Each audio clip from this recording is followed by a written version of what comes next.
Tanguay électronique, en première ligne.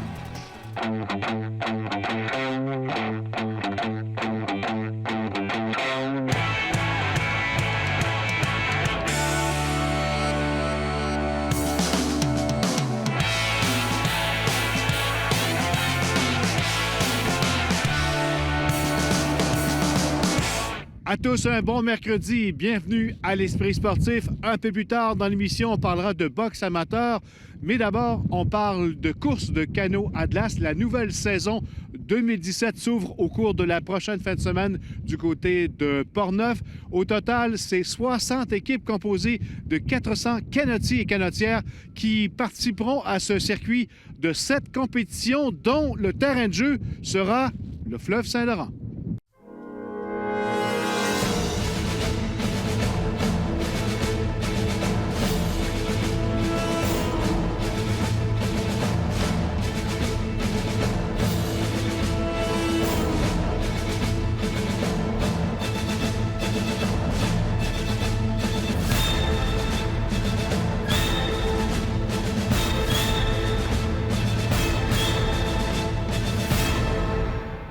C'est encore très populaire. Plus que jamais, on l'a vu avec l'expansion qu'a connue le circuit il y a 3 ans, donc passant de 5 à 7 courses, en ajoutant Rimouski et Sorel. Il y a de ça 5 ans, on a ajouté Montréal aussi. On voit qu'il y a des équipes qui commencent à naître dans ces villes-là et s'ajoutent au circuit. Donc, plus d'une 60aine d'équipes sur le circuit qui donnent justement des résultats comme on va avoir à Portneuf samedi, un record d'inscription, 49 équipes sur la même ligne de départ. Par le fait qu'il y a plus de canotiers, alors on a la famille et amis qui sont de plus en plus nombreux sur les quais. J'en parlais aussi tout à l'heure avec les réseaux sociaux. Chaque personne met son vidéo sur YouTube, sur Facebook, fait des Facebook Live, donc on attire énormément de... C'est comme si chaque canotier devenait un ambassadeur. Il y a des équipes qui reviennent année après année. Est-ce qu'il y a des nouvelles équipes? Oui, une nouvelle équipe de Sorel. On a l'équipe justement à l'occasion du 375e de Montréal, dont fait partie Mylène Paquette, donc le canot Vive 375. On a des retours, des fois des absences. On a une équipe de France qui va revenir pour 2-3 courses dans le circuit. Peut-être aussi une équipe américaine. Donc oui, toujours des ajouts. Beaucoup de reconstitution aussi. OK, assuré ici. Vous êtes l'équipe féminine championne défendante cette année. Comment on entrevoit la prochaine saison? Bien, avec beaucoup de plaisir, je pense que c'est ça la clé du succès. Donc, on a une bonne équipe, un bon esprit, puis on va y aller avec le meilleur de nos capacités. Puis c'est ça, cette année, on a déjà des belles conditions, fait qu'on va en profiter, puis on va gagner. Quelle est la course la plus difficile? On a toujours la course de l'île aux coudes. Mais Portneuf, cette année, pour la première course, très intense, hein, très court. Beaucoup de canots parce que c'est un départ lancé, donc... Beaucoup de canaux sur le parcours. Il y a les nouvelles équipes qui nous font toujours des surprises, qui sont fortes, qui s'entraînent beaucoup, la motivation est là. Il y a les équipes d'expérience qui ont la technique, qui n'ont plus besoin de se parler. Donc, tout ça ensemble fait que d'une année à l'autre, on ne sait pas qu'est-ce qui va arriver. Puis c'est vraiment ça qui est excitant. Je crois qu'on va avoir beaucoup de plaisir. La compétition va être vraiment féroce avec l'équipe Volvo. L'année passée, les 7 courses, on s'est échangé de première et deuxième position à chacune des courses. Les courses se sont toutes gagnées par des petites avances minutes très minces. Fait que, puis ça s'est gagné vraiment à la dernière course de la saison. Fait que je crois que cette année, là, ça va être vraiment un gros challenge avec cette équipe-là. Ça prend beaucoup de préparation à l'avance parce que c'est 7 fins de semaine consécutives. Fait que le canot, il faut toujours qu'à chaque fin de semaine, s'il arrive un bris, tu n'as pas tellement de temps. Il faut avoir un deuxième canot pour être certain de pouvoir faire les courses, 2 remorques, tous les équipements en double pour être certain de vraiment passer à travers les 7 courses. Le fleuve Saint-Laurent, c'est un beau terrain de jeu, tu le mentionnais, mais c'est pas partout pareil. Non. Des conditions à Rimouski où on ne sait jamais si on va être complètement dans l'eau ou complètement sur la glace. À l'île aux coudes où la glace n'est jamais réellement de la glace, donc en milieu slush de par le niveau de sel dans l'eau. Ici, les 2 courses à Québec, le carnaval Grand Défi chez Victor peut nous montrer énormément de relief. Donc chaque course est différente. La course du carnaval, c'est la plus grosse des 7 courses? La course la plus populaire. Je dirais que c'est un peu la course de Monaco, un peu du circuit. Par contre, chaque course a leur particularité, chaque course a leur importance et tous, on donne le même nombre de points. Actuellement, on doit attendre jusqu'à la dernière course pour couronner les champions. Est-ce que ça pourrait être le cas encore avec la course chez Victor en fin de saison? Toujours, depuis quelques années, tout se joue au grand défi chez Victor.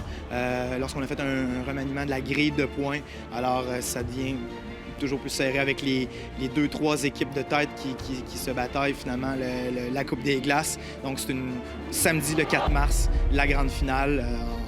On devrait encore avoir une finale serrée et ne pas savoir qui va gagner la Coupe des Glaces jusqu'à la dernière course.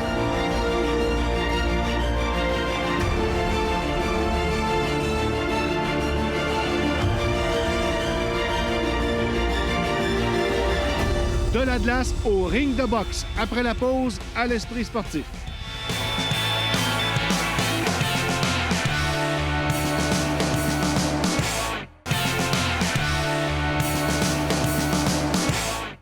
Parlons maintenant de boxe amateur. 5 jeunes pugilistes du Club Empire de Québec participeront au début du mois de février au défi des champions du côté de Montréal, compétition qui servira de qualification pour les championnats canadiens qui auront lieu ici même à Québec.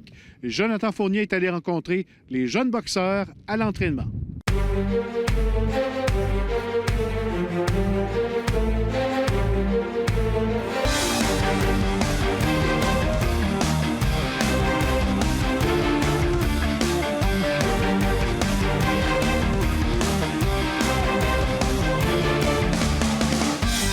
Je pense que de plus en plus, là, la boxe amateur prend de la place, puis ça va super bien dans la région de Québec. À ce niveau-là, la compétition provinciale, ce sont les Gants Dorés. Il y a plusieurs boxeurs du club ici qui se sont bien débrouillés. Oui, effectivement, on était 11 cette année aux Gants Dorés à l'automne.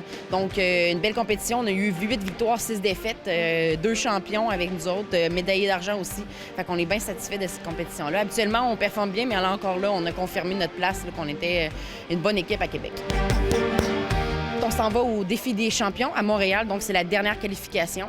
Les 2 premiers, donc le finaliste ainsi que le gagnant, vont pouvoir avoir accès aux championnats canadiens qui vont avoir lieu au mois d'avril, ici ou encore dans la région de Québec, la dernière semaine du mois d'avril.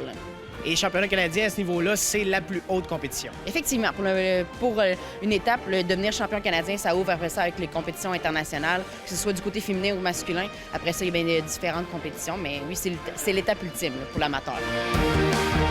Si on avait à parler des très bonnes performances de Jean-Nicolas Légaré. Oui, Jean-Nicolas Légaré, dans la division des 91 kilos. C'est un athlète que ça fait longtemps qu'il est dans le gymnase, qui cognait souvent à la porte de sa catégorie. Mais cette année-là, on a fait des changements au niveau de sa technique.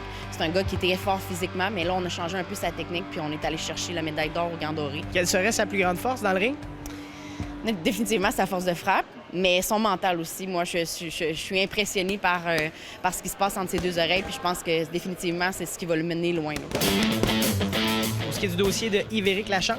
Oui, Yves-Éric Lachance qui boxe dans les poids lourds. C'est justement un athlète qui était à sa première participation au niveau des Gants Dorés, donc la classe ouverte. Fait une très belle prestation. Il est allé chercher la médaille d'argent avec lui. Puis en très bonne posture encore, je pense, au défi des champions pour aller chercher la 2e ou sinon la première position pour aller au championnat canadien. Grosse préparation, ça soit autant sur le plan physique ou ses sacs ou sa palette avec Freemax.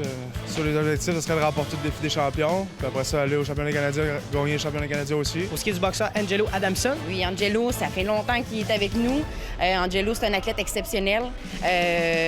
On est chez les 75 kilos, donc finaliste cette année. On s'en va au défi des champions avec une bonne attitude puis une bonne confiance pour remporter ce tournoi-là. Je suis déjà prêt, je pourrais faire le défi des champions demain parce que je suis déjà prêt. Fait que là, c'est juste garder la forme. Peut-être après les Canadiens, je pense peut-être boxer professionnel. Fait que ça va dépendre de comment ça se passe les Canadiens. Fait qu'on va voir ça avec les entraîneurs. Il y a un autre boxeur du Club Empire qui s'entraîne avec vous, qui va participer au défi des champions, Hubert Poulain. Et pour ce qui est des dames, Marie-Jeanne Parent. Marie-Jeanne Parent, qui est nouvellement chez nous, boxeuse qui boxe dans la division des 69 kilos féminin, championne du Québec. Donc, à sa première prestation chez les 69 kilos, est allée chercher la médaille d'or. Elle est nouvellement à l'Empire, donc on apprend un peu à se connaître en tant qu'athlète et entraîneur, mais elle est en très bonne posture encore là une fois pour aller chercher la médaille d'or au défi des champions, puis après ça, bien, aller faire une bonne performance au niveau des nationaux. C'était une décision unanime, puis j'ai gagné toutes les rondes de mes 2 combats au Gant Doré, fait que je suis bien contente. Puis ça va probablement être les mêmes filles au qualif, fait que je prévois que ça va être des bons combats, assez serrés, mais je prévois gagner ça. C'est sûr que les filles vont s'être ajustées à moi, donc il va falloir que j'ose un petit peu mon jeu, mais comme à toutes les compétitions, là, c'est un peu ça, c'est de l'ajustement. On arrive sur le ring puis on s'ajuste tout de suite. Fait que je me prépare pas en conséquence de personne, je me prépare en conséquence d'être la meilleure de moi-même. On s'attend à une compétition relevée? Ah oui, c'est les meilleurs au Québec. Donc, c'est la dernière sélection avant les championnats nationaux. Donc, tout le monde se prépare, tout le monde est à son top. Et en tant que boxeur-boxeuse de Québec, il y a peut-être une petite pression supplémentaire parce qu'on veut participer au championnat canadien qui est chez nous cette année. Définitivement, c'est sûr. En ayant 2 représentants par division, c'est sûr que la région de Québec veut bien performer pour être devant la famille, les amis dans la région de Québec au mois d'avril pour les nationaux.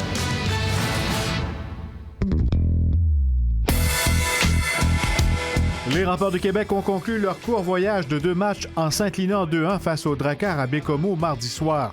Après avoir vu les locaux prendre les devants en première, les Diables Rouges ont nivelé la marque lors de la période médiane alors que Samuel Hould inscrivait son premier filet de la saison de Benjamin Gagné et Olivier Garneau.